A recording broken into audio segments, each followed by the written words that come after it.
Well, hey y'all, happy Tuesday.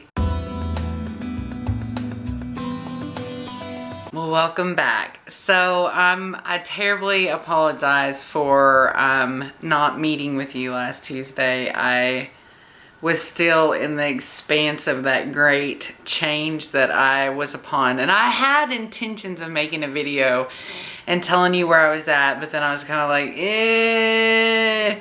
And in the meantime, you know, the world just kind of went a little cuckoo out there and there's a lot going on. And so today I want to talk to you about 3 ways to get yourself through this situation. And you know, almost everybody's here at home, so you might hear some background noise that we wouldn't normally hear on a perfect day. But I'm a mom, all-purpose mom, so you know, I'm doing it all over here. So you know, I always feel like words have so much value, and so because of that, and because I don't want to give any more energy to the words that everybody else is using, we are kind of fondly calling this situation the beer flu. I don't have to explain much on that, but that's just a way for us to kind of deflate some of the energy around the other words, the technical words, the medical terms that have to do with that. And I want to talk to you today about 3 ways that I feel like you can get yourself and your family and everyone that you have any connection with, be it on social media, in your neighborhood or your community, or any interactions that you have with anybody in any way. So if it's texting anyway, and even kind of the interactions with yourself, I think these are going to be 3 ways that you can and improve the situation for yourself and all of us. So the first thing that I would say, in the first step, the first way that I believe that you can help yourself, your family, and anybody that you interact with get through this situation, get through all the emotions around the beer flu, is to hold a place for peace and hold a place for calmness and for healing. Holding a place for the things that you want. And I know in videos I talk about that all of the time, but this is a time more than ever that it's very important, not just for yourself, but for everybody else around you, to focus on what you really want out of this situation. And I know that you want to be well. And I know that you love the thought of everyone else being well. And see those words that I choose to use there? I love the thought of, instead of the negative words that we usually use to express how we feel about situations. So focusing instead on loving the thought or the idea of the things being well and everyone being in a safe situation and being in a safe place and in a place of healing and positive health. That's what we all want. So I definitely think that one way that you can take steps forward and take steps through this is turning off some of that media. Once a day, maybe get an update. That way we're aware of any changes on a city, county, state, or federal level. But otherwise, take the rest of that energy, take the rest of what you're thinking about, and hold a place for something else. Hold a place for something totally new. It may be something totally new for you that you hold a place for, but I believe that there's a lot of value in holding a place for healing and calmness and a breakthrough in what we want, you know, in this world. And the second way that I think that you can really be proactive for yourself and anyone that you interact with is preparing and building up your immune system. And so Because really and truly, when it comes to any situation like the beer flu, there's not a lot of cures out there, and there never probably will be, okay? So what we are is we're a body that is going into battle, and everything that our body responds, from the fevers to the different things that take place in our body, those are all our body's responses to being in that battle.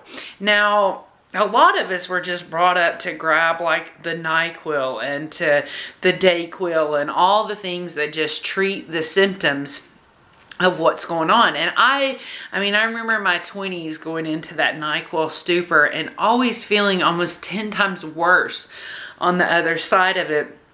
Because even though I thought that it was bringing value to me to just sleep for 2 or 3 days, I always became dehydrated. I always became, you know, really lacking in food. And so it took me a longer amount of time to get over things in those situations. So even though the reaction has been to draw themselves towards procuring things like that, it's more important for us really to focus on our immune system. Even if we get into that battle, the battle is still going to be more about keeping our immune system strong as opposed to just trying to treat the symptoms. Of course, there's going to be part of the symptoms that you're going to want to treat, but I promise you, friends, the main battle is keeping all the warriors inside of you strong and healthy. So in your day-to-day now, if you're feeling great and you're feeling good, one thing that the girls and most of us are doing on a daily is getting some form of just simple, basic elderberry, vitamin C, and zinc into your body. So these little lozenges, and if you've got a Sprouts in your town or natural food store, you would think that there would be a big run on these supplemental immune boosters, but there's not. These are things that you can still find very commonly on all of the store shelves. So don't worry, you still have time in most cases to get these things to help yourself. So this is a natural thing that we're doing. This one, like I said, has got some vitamin C, it's got zinc, and it's got elderberry in it. So it's a real simple approach to some basic everyday keeping your immune system up. Plus, making sure that in your day-to-day that you're drinking plenty of fluids, because I know everybody talks about drinking plenty of fluids all the time, but it really is the way that your body can continually keep flushing things out. And you think about that's like bringing water to all those tiny soldiers that are inside of you fighting for your strength going into this, or your zinc going through this. So just kind of think about it that way. Now, if you find yourself either with the bird flu or the A flu or the B flu or anything like that, the things that we have found that have given us the most help in getting ourselves through this, one basic one is this. I think I always write the name of it, but I call it Oscillococcinum. We actually got, 6 doses of this, and again, plenty of this still on the shelves at Sprouts. You can even get this at Walmart, and this has been real helpful for the times that we've had the A and the B. And I can't make any guarantees about the beer one, but I've got to believe that it's going to have the same homeopathic benefits to help you get over that arch.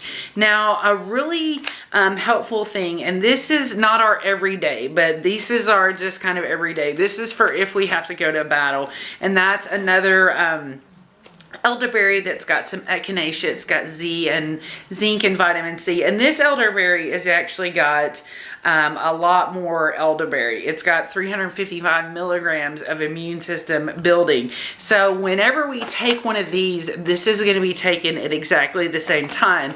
And then on our co-sides of things, we're also going to be kicking up our vitamin A and vitamin D and supplementing up to 2,000 milligrams of vitamin C a day. So if you are out and about in the world today, I would find ways to get vitamin C. Anywhere from 500 to 1,000 milligrams of this, just taking it on the regular. And if you start to feel bad, start to kick up your levels. And if your bowels get loose, that's how you know that you've had too much vitamin C. Now, The thing you've got to know about vitamin C is you don't want to just stop taking it. So whatever level you get to, if it's 3,000 milligrams of vitamin C, as you work your way through feeling great in life, and we all get past this as we're going to, you're going to start to want to working yourself back down to your original start amount. Maybe that was the 500 milligram, and slowly wean your body off of the vitamin C. Now, I've also got this amazing concoction that we make with pineapple juice and lemon juice and ginger powder and cayenne. I've got a video about that in another remedy. So if you want me to go over that, you want me to make that, let me know down in the video. But last Thursday, when I routinely went out, because we routinely as a family of 7 people needed some toilet paper, that's kind of when I got the clue that the reactions were going kind of in the wrong way. And that's more than anything what you've got to know is that this is all about how you react. So what I chose to do, and my biggest reaction was, of course, I went and found some toilet paper, but the next thing I did is I made sure that I got my arsenal filled up with the ingredients that I needed to make my concoction and all of these ingredients. That way, one, if I wasn't able to go out and get things, maybe if it was even me that needed to be in my bedroom and be by myself, that we would still have everything on hand that I would normally have on hand to protect my family. So number 2, again, is keep your immune system strong now and have a little arsenal in place to keep your immune system strong throughout this. I'm not saying don't get some cough medicine. I'm not saying don't get some Mucinex. I'm not saying don't get some Tylenol to help bring your high fevers down. But I'm saying you've got to have something that is keeping your body strong alongside treating just the symptoms.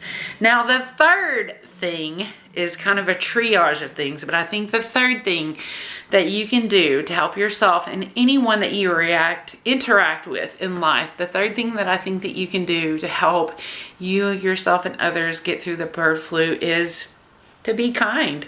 I think that's something that's probably going to be harder for a lot of people, is to just do that, because anytime we allow any fear into our box, our bubble, our world, fear's kind of dangling arm adapter is just being nasty and ugly, you know. And so that's not going to do anything. And it's, you know, I'm a gardener, so I always kind of think about it like that. What kind of garden are you looking to grow?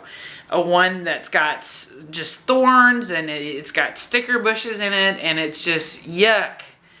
That's what you're growing when you're not being kind. And when you're being kind, you're growing a space of joy and light and love for yourself and other people.